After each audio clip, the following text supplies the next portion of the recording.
Almost 500,000 girls are aborted in India each year. It's a situation created by the cultural preference for boys over girls, combined with the use of modern ultrasound technology, leading to a huge increase in gender-selective abortions. The so-called PNDT Act of 1994 made gender-based abortion illegal in India. One of the few women to bring a case under the law is Dr. Mitu Khurana in Delhi, after her husband's family tried to force her to abort her twin daughters. Her story began in 2005.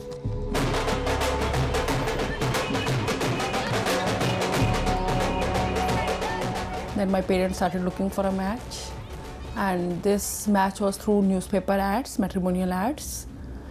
Then I got married. Immediately after marriage, dowry demands started. My father is a doctor, my mother is a doctor. So perhaps my in-laws and my husband, they knew that if the demands come before the marriage, we'll break off the engagement. They wanted a Honda City car, they wanted a flat, they wanted more jewelry. So I was being tortured for dowry. It was always difficult from the start. I mean, I remember the second day after my marriage, my mother-in-law said that we never liked you.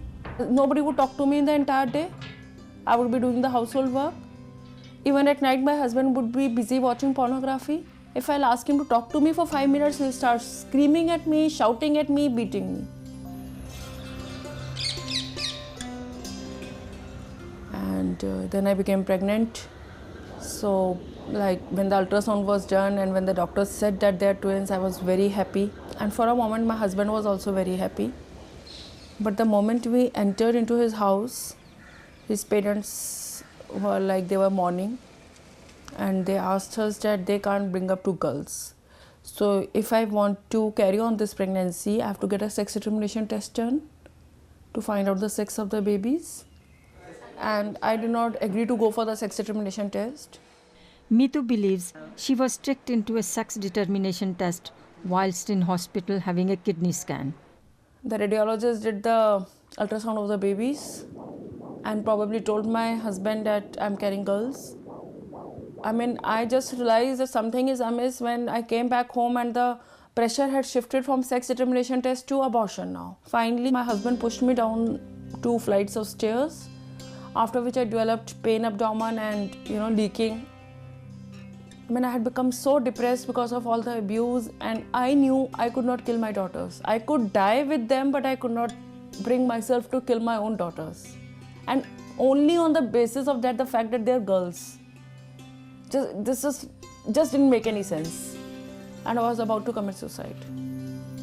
Hearing that his daughter was suicidal, Mitu's father demanded that she be brought back to her parents' home, where she lived for the rest of her pregnancy. I gave birth to my daughters at 31 weeks of pregnancy. It's a premature birth. Both were very weak. And my husband came with my mother-in-law and everybody. And they just demanded that if I wanted to come back to my husband's house, I have to give up one of the children in adoption. Even after their birth, my mother-in-law had pushed my 4-month-old daughter down the staircase when I had taken them there. She had tried to kill them. With a tear in her eye, she's begging us for her survival. When I met her, I found this very young, unsure person who had just given birth to daughters and had been fighting this struggle. This was a common enough story. She was not aware that there was a law against female feticide or sex-selective abortion. But what I also noticed in her was the zeal to kind of make a change in the system as it existed. He writes that, This is just one This is only one. At the beginning, she wanted to save her marriage. She felt that if there was some way that we could talk to him, kind of reform him. He finally came to the understanding that he had been very discriminatory towards his wife. He also wrote down a kind of an agreement. He would never pressurize his wife for sex-selective abortion and that he had made a mistake. But later on we realized it was only a strategy to throw Mitu out. My husband threw me out in the middle of the night. That now he wanted to remarry to have sons. I had failed him miserably as a wife. He kept saying that I want a son and I hate you, I don't want to get back with you, there is no way that we can be a couple again. And that is when Mitu came out, and then she decided to seek our advice in lodging a complaint against the husband under the act that exists against preconception and prenatal diagnostic techniques. Mitu had previously lodged complaints with the police against her husband for abuse sustained during her pregnancy, although nothing was done. In 2008, when her daughters were 3 years old, she lodged a complaint under the PNDT Act against her husband, his family and the Jaipur Golden Hospital, where the gender test was done without her knowledge. After I made this official complaint, I came to know that I'm probably the first woman in India to file this complaint. Though after me and after all the media, this case women have come out.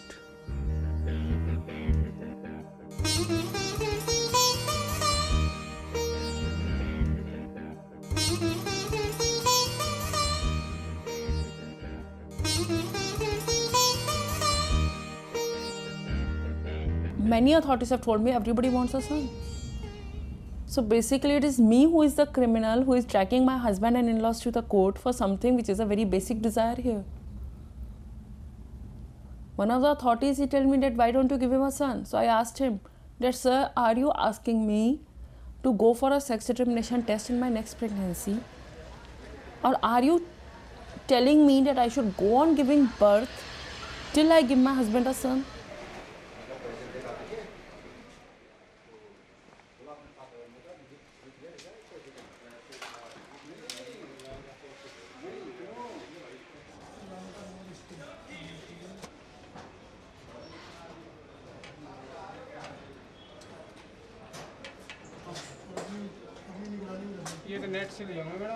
They're very rich people, very big, powerful people. They have hired the best lawyers. The topmost 3 lawyers have been hired by Jaipur Golden Hospital because they can afford the money. They can afford to go to High Court, Supreme Court. Gender testing and selective abortion, though illegal, are big business in India, and an estimated 12 million females have been aborted over the past 30 years. Consultant gynecologist Dr. Puneet Bedi confronts this problem every day. Female feticide was lapped up by the society as a new method of ensuring that you have sons only. Now, the problem still was in a small scale, in hundreds of thousands throughout 80s. But when ultrasound came as a means of determining whether it's a boy or a girl, and progressively the machines were made better and cheaper, it reached every street corner in the country. In the smallest villages and towns where there's no drinking water or any sanitation available, ultrasound machines are available. Even if one doctor does 100 or a few hundred per year, that means tens of thousands of doctors are involved. Each time a few hundred to a few thousand rupees change hand. So it is actually hundreds of billions of rupees which are involved. They do it for an extra buck, and they do it because they know they can get away with it. And so far they've gotten away with it.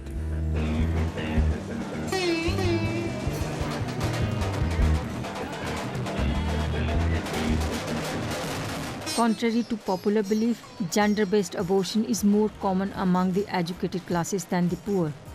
And the last census in 2011 showed a sharp rise in the imbalance of girls to boys over the previous 10 years, particularly in Delhi and Mumbai regions. Dr. Bedi rejects the argument that girls would be killed if sex determination ultrasounds were banned. To say that if we stop feticide, infanticide will go up is a ridiculous proposition. It has never happened. Women in India have always wanted sons, but they have never killed their daughters to a proportion.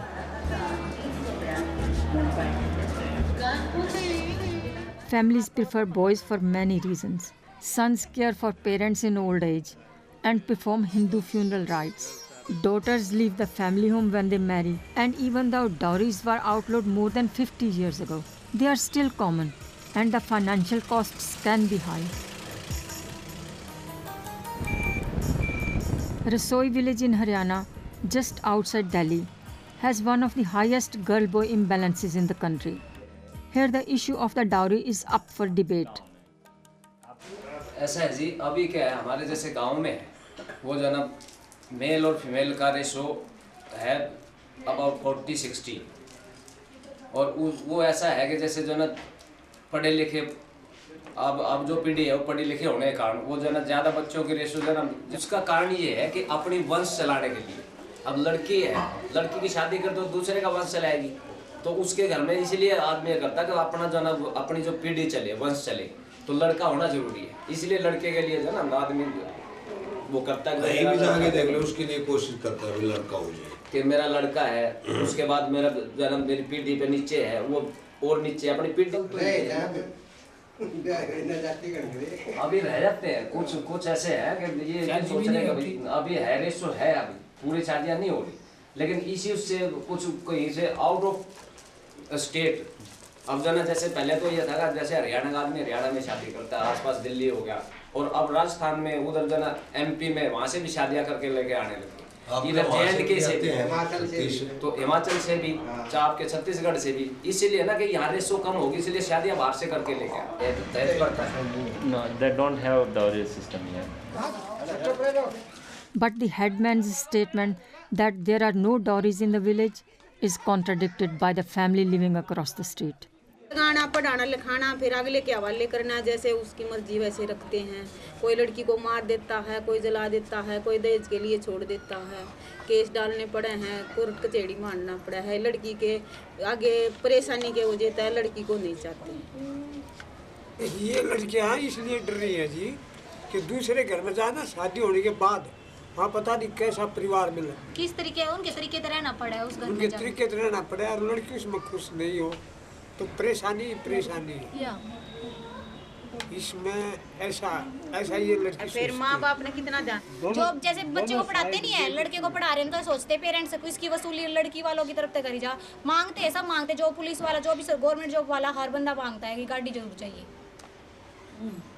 गाड़ी ले जाएंगे बेहतर ये देखो ये लड़कियां या खुद ही अपने आप ये कहती मैं गाड़ी ले जाएंगी ये बताओ क्या बात होगी दूसरे का दोषी क्यों बनाते हैं ये दूसरे को दोषी क्यों ये अपने आप ही है खुद लड़कियां कह रही अब तो हमें गाड़ी खुद चाहिए दूसरे को लिए नहीं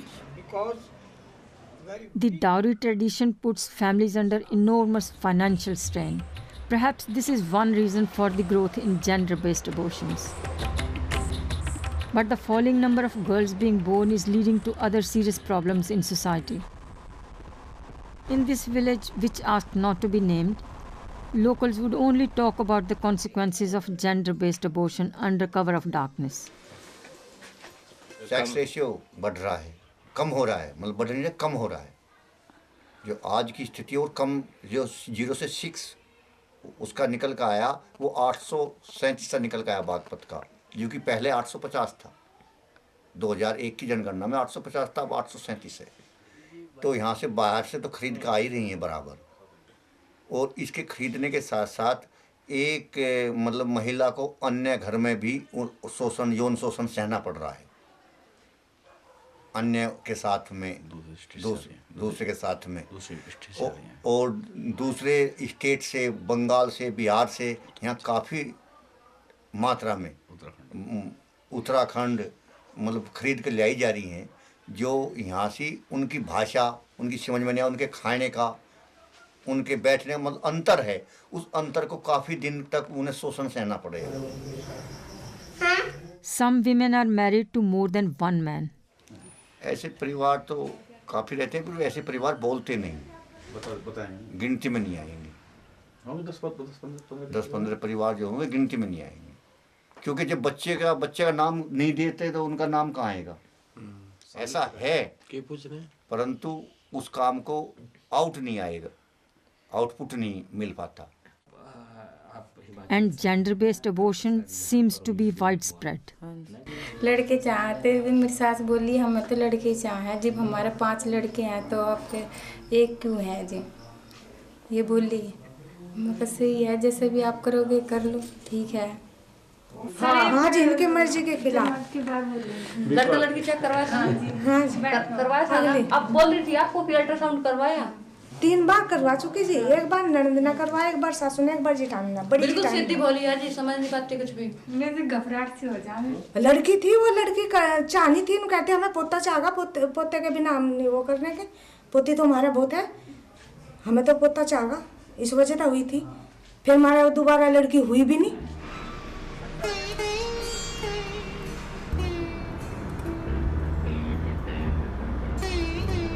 मेरे माइक लगा हुआ है, अच्छी बातें होनी चाहिए mic. Activist groups like Action India work hard to bring the issue to the public's attention.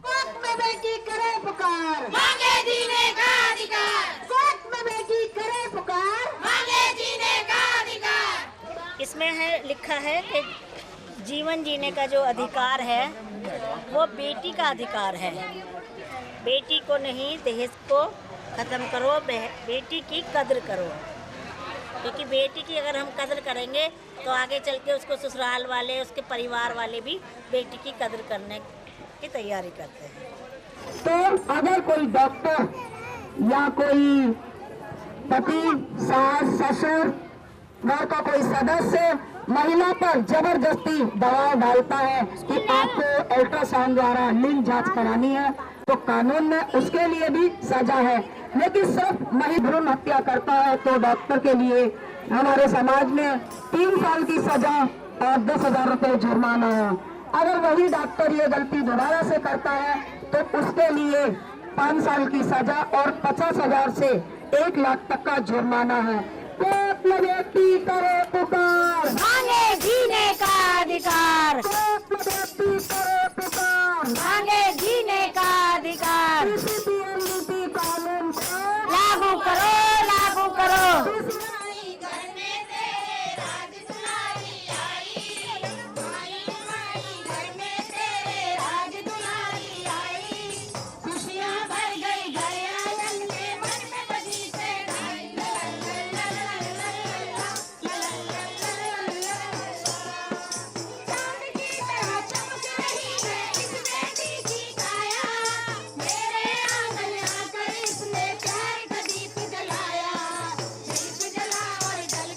But many, like Dr. Bedi, think that the only way to achieve change quickly is to make the existing law effective.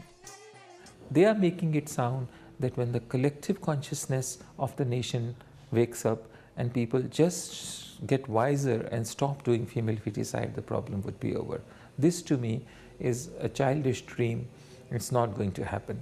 We need to use the law. We need to use every means to protect the girl child. Dr. A.R. Nanda has followed the issue for more than 20 years and was a major force behind the PNDT Act, making gender-based abortion illegal. It is primarily being done by powerful people, by people who are rich, who are higher middle class. It is not so much being done by the poor.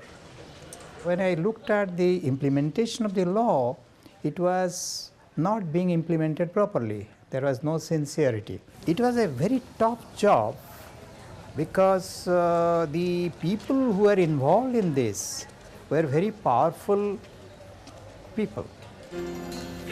My favorite thing is Mama is love. Your favorite thing is loving Mama? Achha. And what is your favorite thing? Mama Mitu's daughters are now 6 years old. They still live with her parents and her battle in the courts goes on. But she tries to give her children as normal a life as possible. They love going out to the park with my parents. They like shopping, new clothes. आज ले लो. हाँ, इसके पीछे वाली. Had it not been for my family, the authorities are unsupportive, the judiciary is unsupportive, the society is unsupportive. How do you suppose a lone woman to go out and fight? The only fact is that my family is standing by me, a few handful friends are there with me who are giving me the courage to move on. One part of the case that she finds very difficult to understand is that her husband has applied for custody of the twins as a way of protecting himself. Many lawyers whom we consulted, they told me that You might lose one of your daughters to your husband. To protect himself, he'll file for custody because that will be the only shield he'll have. And I remember holding my daughter till late in the night and just crying. You're playing the game on mobile, huh? Not mobiling the game. My husband applied for their custody and visitation. And he has been given visitation rights. Custody case is still going on. I mean, today if my daughters have been brought up, they have gone through the first 5 years of life without their father, the only reason is because they are girls. Is this the justice? And now even I know that my husband has visitation rights as a means to pressurize me to withdraw the complaints.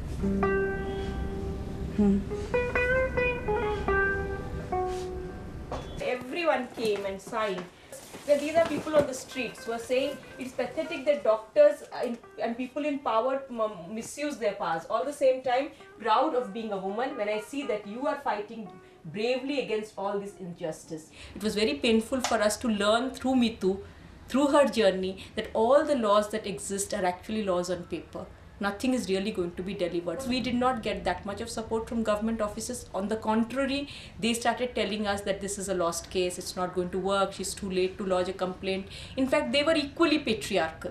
They kept saying that, she can go back and give him a son. Anyway, her daughters are alive. There should be a quick justice. The people who are sitting there to give justice to women should become more gender friendly. They should be sensitized. We all realized she's a survivor, she's fighting this case. We also realized that within the government authorities, within the doctor community which she's challenging, she is being seen as the criminal. Doctors are never caught, and if they're caught, at the worst price they have to pay is disgrace. And in bracket he writes that disgrace is, it's surprising how little disgrace bothers those who are used to it.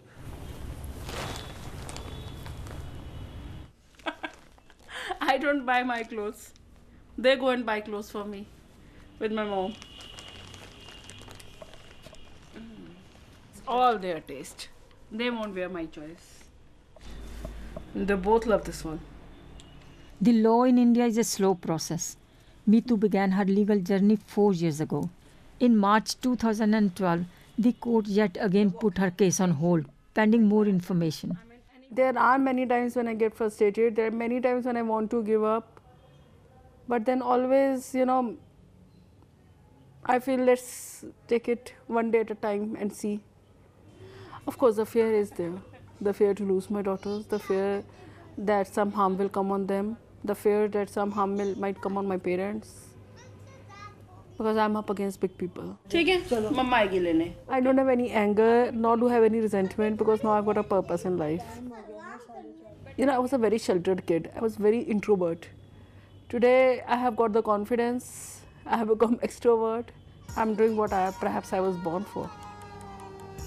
I know I'm fighting for them so that they don't get what I got, so that they don't face what I faced. All of us are responsible.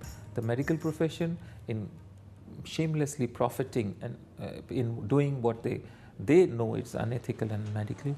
The government by looking the other way, the couples themselves who opt for an option. But most of us, the right-thinking citizens, by keeping quiet about it and looking the other way. This has grown into a massive genocide.